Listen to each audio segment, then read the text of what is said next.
ఓం నమో భగవతే వాసుదేవాయ. శ్రీరంగంలో నంపెరుమాళ్ పూచాట్ర ఉత్సవం చూస్తున్నాం. ఇప్పుడు మనం స్వామివారికి ఈ పూచాట్ర ఉత్సవం వేసవి కాలంలో జరిగే చాలా ముఖ్యమైన పండుగ. ఇది చాలా వైభవంగా జరుగుతుంది. ఇది స్వామివారికి భక్తులు రకరకాల పూలమాలలు సమర్పిస్తారు. ఆ సమర్పించిన పూలమాలలతో మాత్రమే జరిగే ప్రత్యేకమైన పండుగ ఇది. ఆలయం మొత్తం కూడా ఈ పుష్పాల సుగంధంతో నిండిపోయి ఉంటుంది.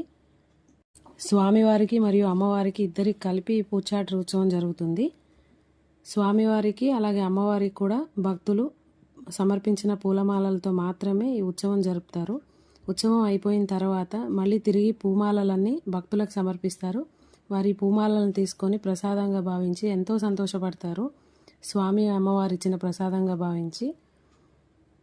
స్వామి అమ్మవార్లు అలంకార ప్రియులు కాబట్టి భక్తులు వారికి ఇచ్చిన పూలు స్వీకరించి అలంకరించుకొని మళ్ళీ తిరిగిస్తారు.